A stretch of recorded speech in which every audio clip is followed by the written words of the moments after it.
My name is Sian Basker. I'm Co-Chief Executive at Data Orchard.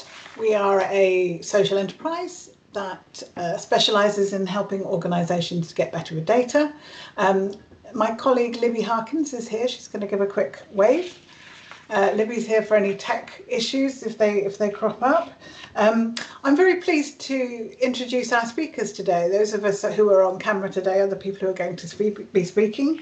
I'd like to first of all welcome Shona Nicol, who's Head of Data Standards at Scottish Government, and Sally Kerr, also at Scottish Government. They will be doing our session on what's been happening in the public sector.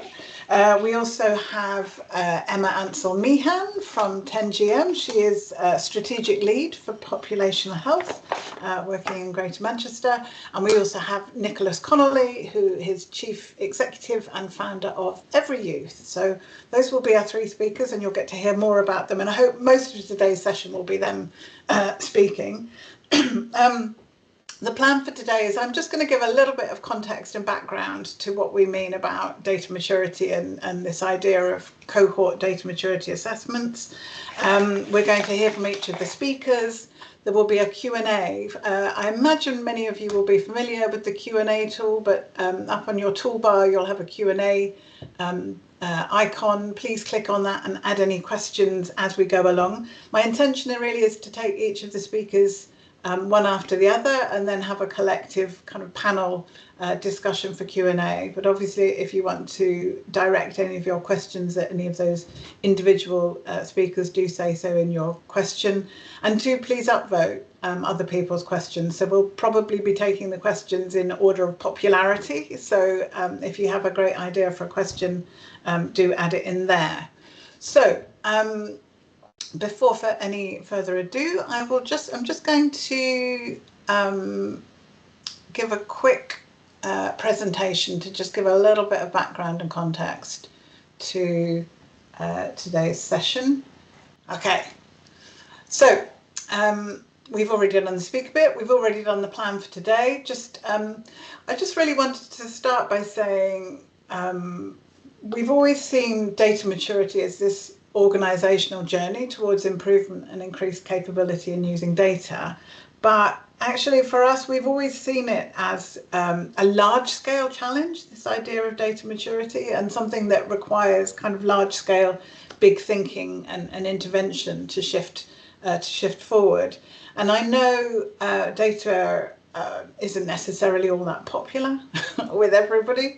I imagine many of you here have at least got an interest in it. I know there's some absolute fans of data, but I think it's interesting to think of it as something that's not just about an individual organisation, but to kind of lift and look, I suppose, more strategically at a whole sector, at a whole place. Lots of cross-sector thinking is going on around this idea of data maturity. So I'd encourage us for today's thinking to think of it as a sector's journey towards improvement and increased capability in using data. I'm going to recap some definitions around what we mean by data itself. So we have a really broad and holistic definition of it. We're not just talking about structured data, we're talking about words, sounds, videos, pictures, numbers, everything, maps around data. And what we've got is our kind of framework, which has evolved over the last near 10 years of research that we've been doing around data. But really, we've got this framework about an idea of a staged journey, 5-stage journey, and 7 key themes that we explore. And we've been measuring data maturity for 5 years now. And we have almost 12,000 users of our tool, and we've got over 1,000 validated organisations that have used our tool. And just while we're on the definitions front, really our tool was initially developed for the not-for-profit sector, so it came out of our work with charities and social enterprises and social mission organisations. Very soon we started to get used in the public sector, and it's in fact also used quite a lot by commercial organisations. So to some extent, we've kind of seen this as a tool for any organisation in any sector. But in particular, our focus as a social enterprise now in our work is about the non-profit sector, about making the world a better, organisations that are interested in making the world a better place. So our assessment covers these 7 themes. The tool itself is really designed for multiple people to take. So for our individual organisation assessments, lots of people within the organisation will complete the assessment from their perspective and they get a report. Those reports are combined into a whole organisation report. It then generates and motivates, educates, motivates, generates action to improve. And the principle really, I'm not going to go into a lot of detail about that process, but the principle of a cohort assessment is this idea of multiple organisations completing an assessment, and therefore organisations that perhaps have a more strategic role, or they're capacity builders, or they're aiming to strengthen whole sectors or groups of organisation that have a common cause or a common interest, that collective action can take place across many, many organisations.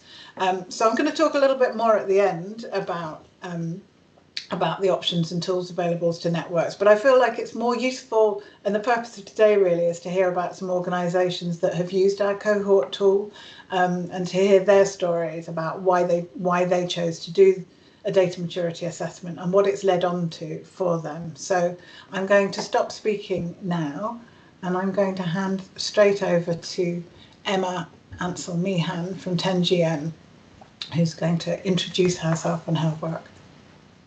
Thanks, Sian. Right, here's the technical bit. Let's check that this is allowing me to share. Just while that's loading, my name's Emma Ansell-Meehan. I work for an organisation called 10GM. So we are a joint venture to support and champion the voluntary community and social enterprise sector in Greater Manchester. We were set up a few years ago, really in response to the successive devolution deals in Greater Manchester, and looking at how we could maximise opportunities and influence better collectively across the VCSE sector by working together, collaborating, forming partnerships. So why this work? Why do we do it? I think in Greater Manchester, we've definitely recognised that great insight and intelligence is really essential to delivering the Greater Manchester strategy. So the kind of core vision of that is everyone in Greater Manchester being able to live a good life, grow up, get on and grow old in a greener, fairer, more prosperous city region. And of course, we live in a data-driven world. Data is an increasingly important part of our world as VCSE organisations, and it's part of nearly everyone's job in some way. So we also kind of recognise that as a sector where we're able to analyse and use data better, we're able to target our own services, support, advice, information more effectively, deliver them more efficiently, and also use them to influence key partners. So for all of those reasons, last year we collaborated with Data Orchard on our Greater Manchester VCSE Data and Intelligence project. The purpose of that was basically to get a bit of a starting point, to gather some views and perspectives on opportunities to understand and improve the use of data and intelligence across voluntary sector-led activity in Greater Manchester. We wanted specifically to engage with a range of VCSE groups to build a picture of VCSE sector data maturity, capacity and capability in Greater Manchester. And finally, we wanted to develop a really clear set of recommendations that we could bring back to our public sector partners, so local authorities, the Greater Manchester Combined Authority and NHS Greater Manchester, really clear recommendations of how we can actually improve our data ecosystem in Greater Manchester. So to do that, this is the kind of broad process that we went through. As Sian talked through, we offered a data maturity assessment to any voluntary sector organisation in Greater Manchester, as well as kind of supporting us in gathering that evidence base that we could use. It was also such a great tool because it could help individual groups and organisations understand their current approach to data and intelligence, as well as giving lots of hints and tips on getting better with data, or how they might go about developing their own data strategy. We then did a more specific kind of cohort data maturity assessment with 9 organisations, all of whom support people experiencing severe and multiple deprivation and disadvantage in some way. We then developed a set of case studies which actually told the story of some VCSE organisations' data journeys, and we identified some potential test and learn data innovation projects, which I'll go on to talk about. So in terms of our deep dive cohort assessment, we picked organisations working with people with severe and multiple disadvantage for a range of reasons, really. The first one being that actually, from a data perspective, severe and multiple disadvantage is quite complex. So actually, these organisations were working with people who are often in contact with a number of different services. So might be getting some support from local authority housing, might be in contact with some domestic abuse support or drug and alcohol recovery. So actually, from a data perspective, even just kind of understanding and being able to respond to the needs of people experiencing severe and multiple disadvantage can be really quite complex and fast moving. It can also be really hard to measure the impact of individual interventions, which is often something that VCSE organisations are asked to do as part of funding or being commissioned by the public sector. So we also wanted to support organisations to reflect on their own data journeys, and finally to think about how organisations working with similar cohorts of people might actually be able to collaborate better across and between their organisations. So the organisations we picked represented a real range in terms of sizes, types and geographic operations. So there was a group here who had kind of one part-time member of staff through to quite large organisations that had sort of 100 plus members of staff, so a real variety. And I did just want to say here that as part of this work, we did actually offer a small grant to each of these organisations to participate in the cohort work. And I think that for us was a really important principle about recognising that this would involve organisations kind of supporting their staff to go on this journey, to participate in the DMA, to hold a staff session, and we wanted to kind of reflect that with a small contribution towards that capacity. And I definitely encourage others who are thinking about doing this kind of cohort work to do the same. So just moving on then, in terms of the overall data maturity assessment that we did, you can see here that 58 organisations took part with around, I think, 300 individual or just under 300 individual responses. We found that there was a slight bias towards kind of medium and large organisations, but we did have responses from across all Greater Manchester districts. So there are 10 local authority areas in Greater Manchester.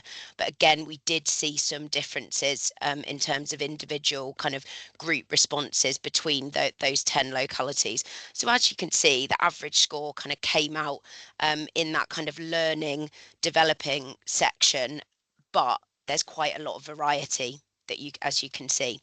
So then when we plotted the severe and multiple disadvantage cohort assessment results over that, again, you can see that broadly there's no major surprises about how they kind of show up in contrast to the wider VCSE sector. It's sort of relatively in line with the kind of differences in that broader cohort.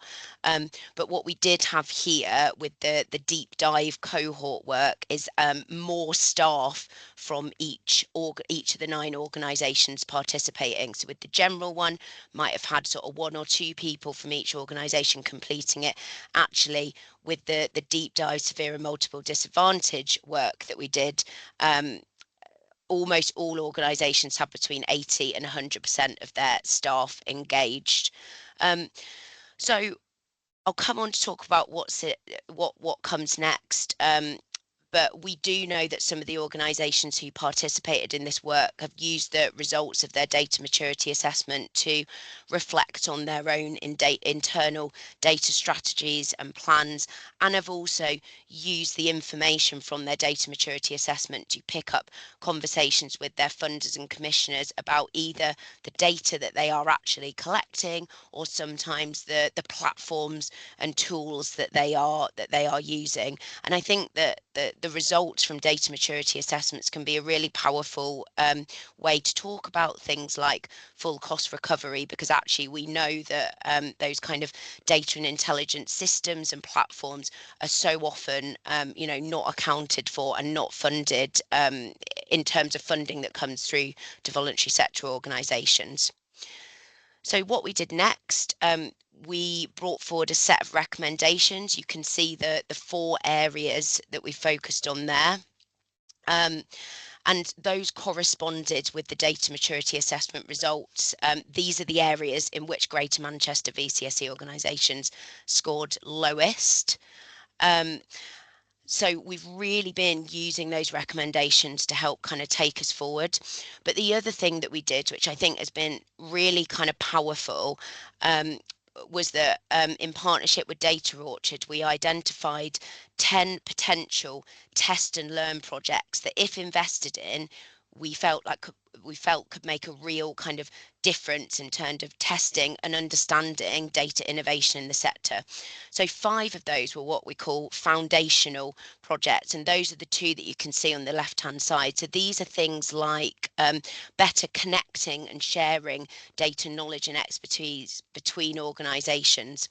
And then on the right hand side, the pink and red ones there are what we call pioneering projects. So investing in organisations who are doing really interesting and innovative things with data, quite often those that have a kind of close connection to, or data that relates to, health and well-being, which helps us to understand and tackle health inequalities. So I think having these test and learn projects has been really important in supporting that broader understanding of where we go next.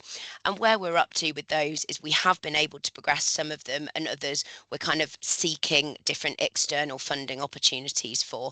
So very happy to share those in more detail via email or other ways with anyone who's interested. So very finally then, what have we done since we did this work, which was completed in March this year? We've improved the way we bring our sector together. We've started a VCSE data peer learning network for staff in the voluntary sector who work with data. And the aim of that is that we are starting to build an active, thriving community, reduce the professional isolation that people in the VCSE sector in data roles have told us they experience, and promote collaboration and joint learning across diverse VCSE groups. And secondly, we've got this really clear roadmap now about what we need to do, the tangible actions and steps we need to take to build data capacity, capability and maturity in the Greater Manchester VCSE sector. And specifically at the moment, we're focused on how we can start to automate the flow of VCSE held intelligence into the Greater Manchester Intelligence Hub. This is an advanced health analytics platform which is offering a single repository for all health and care system data, dashboards, resources and intelligence related to health inequalities in one place. So we're really excited about how this work is being taken forward. As Sian said at the beginning, I think some of this is really big, it's really complicated, and we're seeing this as at least a 10-year piece of work. Yes, there are some short-term things that we can do, but this is absolutely about bringing VCSE organisations and our public sector partners on a journey towards increased data maturity in Greater Manchester. So I will stop there and hand back to you, Sian. Thank you so much, Emma. Thank you. That's just amazing. It's really, really exciting to hear that strategic long-term view coming. Again, I would like to encourage those of you here today, if you've got questions for Emma, please do start to put your questions in the Q&A. I know sometimes it takes a little while to kind of process what's been said and to think what your questions are. And without further ado, I'm going to move on to invite Nicholas Connolly, who is Chief Executive and founder of EveryYouth, to talk about the work that's been happening in the youth homelessness sector. Over to you, Nick. Right, so I'm Nick from EveryYouth. I think we're a very, well, I know we're a very new organisation, so I'll give you a little explanation of who we are first and then move on to the data stuff. So we are a national charity focused on homeless young people. But we work in an interesting way because we are a network of delivery partners who do the work on the ground. We exist because there was no truly national organisation in this space, and because the organisations themselves struggled to work together. So this image here is something I've seen in various parts of the world, and I know was true historically in the UK as well, in cities where you have lots of people selling the same products next to each other and in competing, hell bent to compete with those people next to each other rather than collaborating to do more. And we could see that model was occurring within the youth homelessness space, where charities who were doing more or less the same thing, sometimes in different parts of the world, parts of the country, sometimes very close to each other, were refusing to talk or share or do things collaboratively because they saw each other as competitors for local authority contracts. Clearly, this is a really sort of negative mindset and has a real impact, negative impact on the young people that we're trying to support. One of the issues that developed out of that was that the messaging the charities are using and the sector uses as a whole is quite unrepresentative. So you get lots of images of young people in doorways, and it's all very, very negative, where the reality of the young people that we support is that they are looking to the future and they have the opportunity to create a better future for themselves. So we really thought we should focus our messaging around that, and that would enable us to engage young people more proactively, and that they would share their stories with the public if they weren't being seen as rough sleepers, because that, for most of the young people, isn't their experience. All of these different factors came together to mean that there was a postcode lottery of support available. So if you happen to live in an area where a charity was really good at fundraising and was usually selling that very negative image, you could benefit from a wider range of support that was funded by voluntary income. If you lived in an area where the charity that gave the support or the housing association that gave the support wasn't very good at fundraising, then there wasn't additional support available. And we thought that's fundamentally unfair and delivered worse outcomes for young people. So what we do, we operate at scale. So we only do things that a single delivery partner can't do themselves. We are scrupulously representative. We've actually employed an ex-homeless young person to sit in our comms team. She's absolutely amazing. She does all our social media, but she also sense checks what we're saying to make sure that we're not falling back on old tropes. We're hoping over the next year or so that she will lead a Youth Voice project where we can bring ambassadors, representatives from all over the UK into one place to really put the true story of youth homelessness out there in the words of the young people themselves.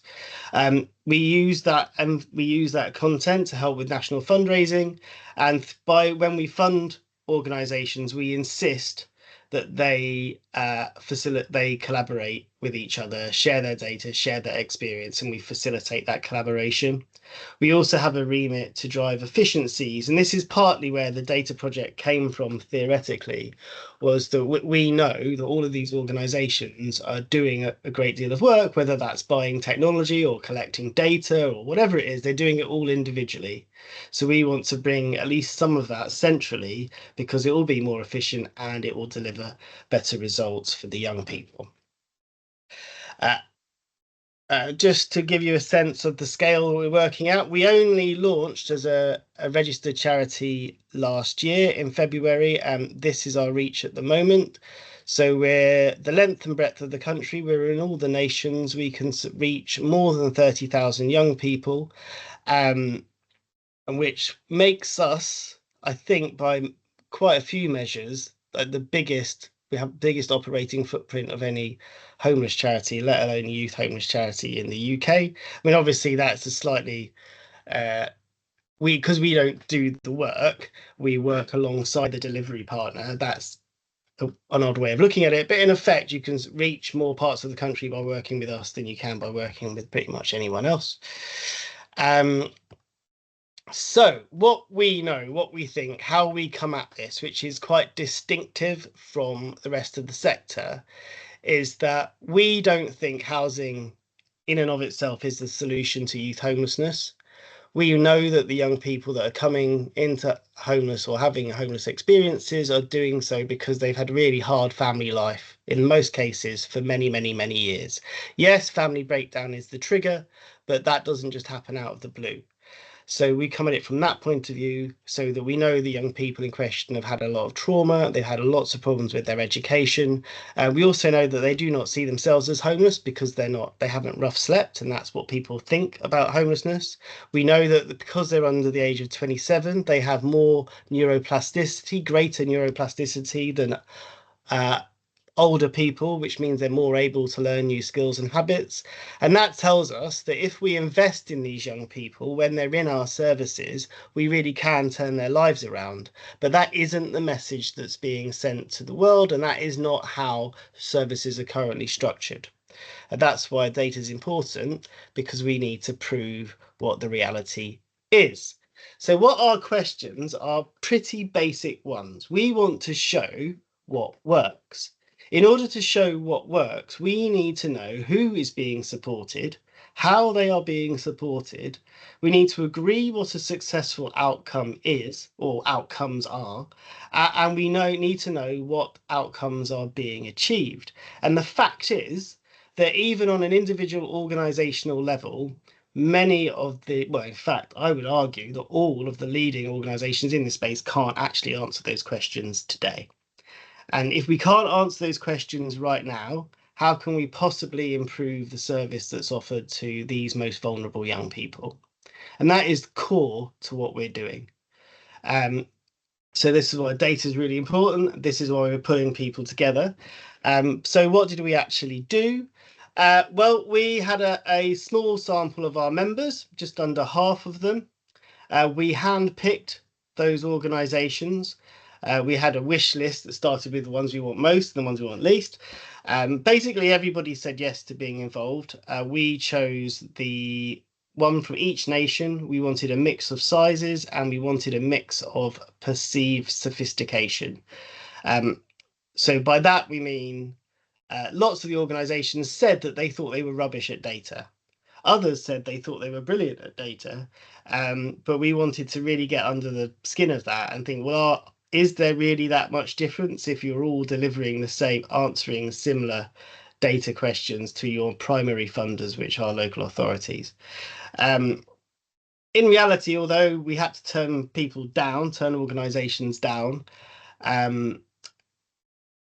when it came to it, some were more engaged than others, but I suppose that is the reality of different organizational cultures and how good they are at communicating, workloads, etc.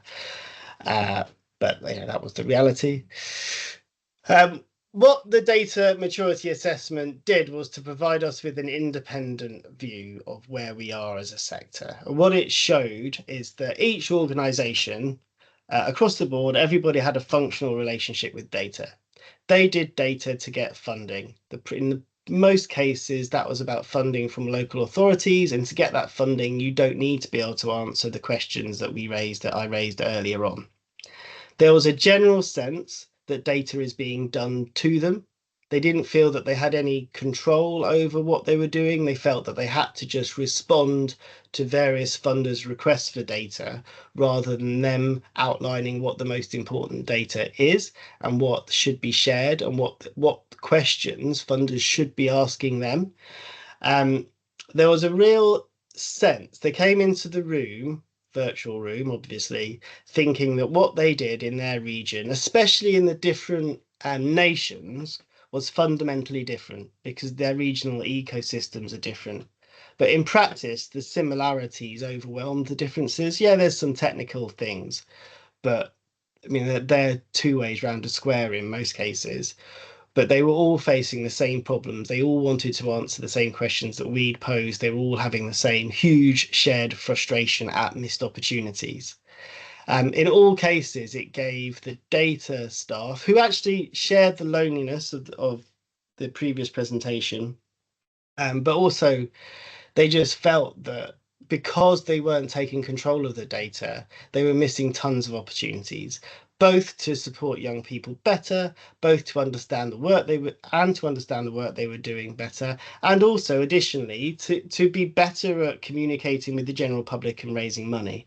So they knew that they were missing a trick there. So we got an awful lot of very practical points that not only showed why our project makes sense, why the idea needs to be followed through, but also showed to them why they needed to buy into it and they needed to take the pain of changing how they did their data too, which I think was quite powerful. And in that, we were really lucky because we had a few chief execs that were very heavily involved in the process. So they were able to see for themselves that, yes, these are shared problems. Yes, there is a shared solution. Yes, we do need to work together to achieve it.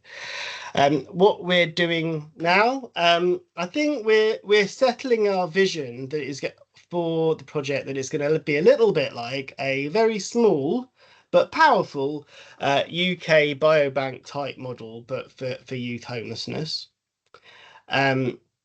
We have broad agreement from trustees. We did a strategy day quite recently where we focused very heavily on data. Our trustees as a charity and all of the delivery partners all agree that data is core and we should be putting a lot of effort into this and that they will participate in our work. We are testing some of the basic ideas around what we're doing and whether we can prove what works. And we have a pilot with DWP. We have been sending our data to we're in the process, in fact, of sending our data to DWP, so they're able to tell us what's happened to young people that we've supported in previous years. This is happening with, I think, 3 of our delivery partners, and it just so that we can show everyone else what's possible if we collect the right amount of individual level data and that data is similar enough to work in that space. The main thing we're doing to deliver all of that is fundraising. So we've been fortunate enough to secure some pro bono technical support, that people that said they would do some of the development for us, but we need more funding to pay for project management, coordination, all kinds of, and some of the tech that we're going to need to buy. So to make that more feasible, we've chunked it down into different stages. And the first thing we're really focusing on is, can we develop a universal onboarding tool that all of our delivery partners will adopt? If we manage to do that, which is no small feat, we will be making sure we will universalizing a collection of useful data, which doesn't currently sit on the systems because the data collection tools that they currently use don't really provide data that can be compared and contrasted across the piece. So that's our first task. And of course, once the data is all comparable, it's going to be much easier to bring all the systems together. So that's where we're up to, right? I've no idea how long that's taken, but I hope that it's prompted some questions. Thank you so much, Nick. That's absolutely great. Again, yes, huge appreciation to get that kind of big picture and cross-organisation view. I'm going to invite you again. If you have questions for Nick, please put them in the Q&A. And I'm now going to hand over to Shona and Sally perhaps as well to talk to us from Scottish Government. Thanks very much, Sian. That's grand. Yeah, I think it's going to be me that is doing most of the talking. I'm hoping everyone can see my screen okay. Can you see my slides? Yes, brilliant. Okay, that's great. So yeah, as Sian mentioned, my name's Shona Nicol. I work in Scottish Government. I head up a technical data policy team, and we're all really, I guess, focused on helping improve the way the public sector in Scotland use and think about data. And I also have Sally in the team here. She is hopefully going to help with some of the Q&A later on. So it will just be me talking for the time being. But anyway, we know in Scottish Government, and probably all of us here are kind of data professionals, we know that data underpins so much of what Scottish Government is trying to achieve. And it's not just around that providing, you know, high quality services, but some of this is about how do we use data to help us tackle some of those big challenges that we have in Scotland around things like eradicating child poverty, growing economy, tackling the climate emergency. And I think, you know, it's not enough that it's just data people who worry about data. It's everyone in all of these organisations has to think about data because it's the foundation to helping us solve some of these problems. So this is where we would like to get to, I guess. But what we find when we go out and speak to the public sector in Scotland is much more this type of slide where we've got lots of challenges that are quite difficult for individual organisations maybe to solve. So we've got things like, you know, we don't use data standards properly, so our data isn't really that interoperable. We have problems with the quality because of the way the data is collected. We have issues with upskilling. Do we have the right skills within organisations? We maybe have legacy systems that are making it really difficult for data sharing as well. So we've got lots of challenges, and they lead to quite a lot of frustration within the public sector because it's like we know we need to do things, for example, like standards. We need to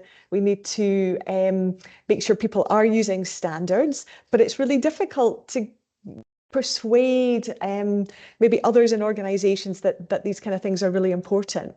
So and for lots of people they know they need to do something with data, but they're not really sure what it is that they need to do, and they have a picture about where they want to get to, but not necessarily that journey that they're going to have to take. And sometimes that journey can feel really difficult. It can feel a little bit confusing. You maybe don't know where to start. There's no obvious examples of other people who've gone through that journey already. But we also know that in Scotland, in the public sector, that there's lots of really good work going on, lots of people using data to make big changes. But part of the problem is people don't always know what's out there, what great resources are already there that they could use to help them start that journey. So you know, we kind of found all of this out, I guess, as we did a lot of work with the public sector in Scotland, and I guess what we wanted to do then was think about, well, how do we really truly understand the challenges that the public sector are facing, and then how do we help them? Because some of these challenges, like I said, are not necessarily things that will be solved at an organisational level. It'll have to be looked at much more at the national level. So what we decided we would do is we would start running a data maturity programme for public sector organisations in Scotland. We decided to do this as a cohort, so we would bring in between 8 and 10 organisations every year. We are now on our 5th cohort. That just started in September earlier on this year, and we've got 10 organisations going through that. And this maturity programme, I guess there's 2 key aspects to it. One is that we're going to support that cohort public sector organisations to go through sort of these 3 stages. So just quickly, these 3 stages are preparing. So really get them to understand their own organisational objectives around data, like where do they want to be with data, and really making them think about how data supports their strategic goals, and the narrative around that as well. You know, we're not going in there going, this is what we think you need. They have to decide what they need as an organisation. Then we ask them to do a bit of learning. So this is where we get them to take the data maturity assessment from Data Orchard that helps them understand like maybe where they are now. We also suggest that they run workshops and interviews alongside the assessments, because this is really a key stage in that kind of raising awareness of data across their organisation. And then the final stage is planning. So like you've done all of that work understanding your ambition, you've done a little bit of work to understand where your organisation is right now. So how are you going to plan out that data improvement journey then as well? So what are the first steps that you're going to take? And so we get them to think about the outcomes. Like we try and get people to do outcome-based plans, which can be quite difficult as well. And throughout all of that process, we in Scottish Government learn lots about the challenges that they face as they're going along this journey, and then what kind of things they need, maybe from us, but from others in the public sector as well. Like what kind of help and guidance can we put in place to make this just that little bit easier? So that's the principles behind this data maturity programme. It's 6 months long.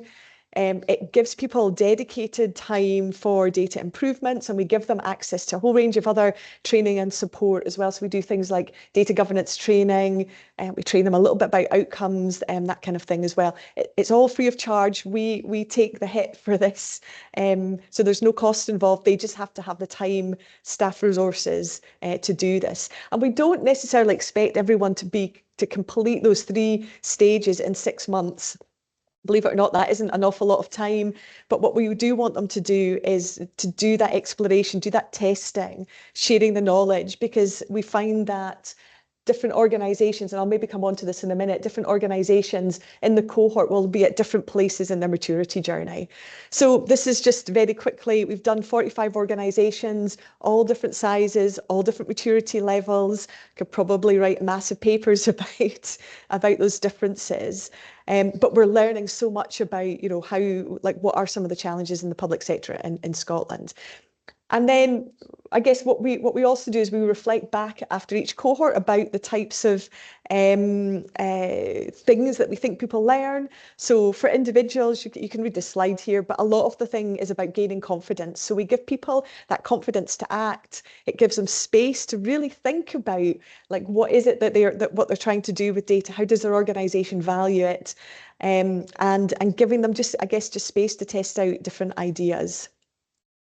We also, I guess, give them a little bit more, so the assessment itself gives them quite a lot of insight into their own organisation, as do speaking to people and running workshops. But we were also able to point them to other resources and opportunities that are, I guess, kind of available in Scotland. And this is just a list of some of the sort of communities that we've been building up over the last few years to really support people who are going through this programme of work. But at maybe the strategic level, it can help with that beginning to discuss why data is important in your organisation. Like often we see these maturity assessments are like the way to start that discussion. Maybe understanding and seeing the journey that other organisations are on as well, and that they're not alone in this. That they're all working towards the same direction. All of which is about improving the way that they do their data-informed decisions within their organisation, being more transparent about those decisions, being more innovative, and being more collaborative with other parts of the public sector as well. And this was, you've seen some of these fish diagrams already, but this, I guess, was cohort 3 or 4. I can't quite remember which one now. And you can see here, there's similarities. We've got lots of similarity in the scoring, but you can see that maybe some in the organisation are just a little step behind, and others in the cohort a little step ahead. And actually, we think that's been really useful for the cohorts to sort of be able to see people that are at different stages, learn from them. And I think it's been really interesting to see that although some organisations may feel more advanced in some areas, they're maybe less so in others, and they can all learn from each other. Again, this was just to maybe showcase that for cohort 3 or 4, I can't quite remember which one, we had 9 organisations. This was a question about right skills and capabilities. And you can see that there's some quite, we're getting quite different answers from organisations. Now, some of this might be because they are more mature. It might be to do with the size of them.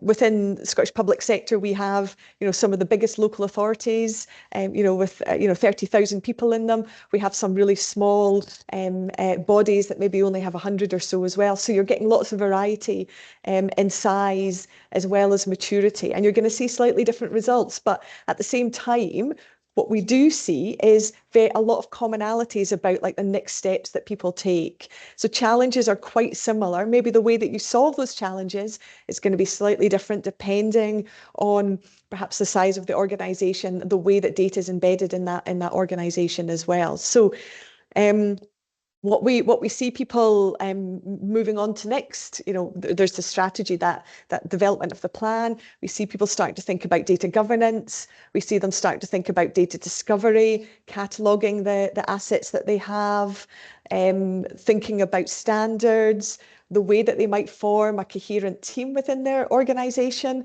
that's about data, things like literacy and culture as well, and looking at skills. So we see lots of commonalities in the kind of next steps. And that means that, sorry, if I just go back a slide, that means that what we're doing from this is we're starting to develop guidance to help them with some of these steps. So we're doing lots of stuff on that, what a strategy might look like. We've got some checklists and some work that we do on data governance. We've got some really good guidance that we're developing on metadata and data discovery. We're building all of these bits of guidance with the public sector. So, it's making sure that these are going to work and be useful to them as well. And then finally, lots of challenges, again, similar ones, maybe lots of lack of resources, time and budget. But part of that is that persuasion that data is important to their organisation. We see often that organisations' priorities just change. Something happens internally, and that the priorities will just change. We see restructuring going on in organisations, maybe when they're halfway through the 6-month programme of work, and that can cause lots of problems. But you've got to be adaptable when you're running something like this to understand that these types of things might happen. And then that lack of maybe buy-in and support at senior and middle level management. So just very quickly to sort of tie into that, one of the things that I guess we discovered with the data maturity programme that we've been running for the last few years is we regularly hear about sort of the challenges that data professionals maybe encounter when they're trying to enact that change that they want to see in organisations. And one of the things that that we've been hearing from that data maturity cohort and some other parts of the community as well is that having some kind of long-term vision around public sector data could help them provide maybe a little bit of context for what they're trying to achieve locally, give them a little bit of weight behind their conversations. So earlier this year, we started to scope out what a vision for public sector data in Scotland might look like. We sort of co-produced this with a group of people from the public, private and third sector. And we now have this vision is live. If you want to go and look at it, you can look at the QR code. We are also really interested in people's views on it. But this has all come out of that bit of work that we've been doing on data maturity, that cohort work, and learning the things that are going to be really helpful to people, and what kind of stuff do we in Scottish Government need to put in place to make that journey just that little bit easier. So I'm going to stop now and I'm going to hand back over to Sian.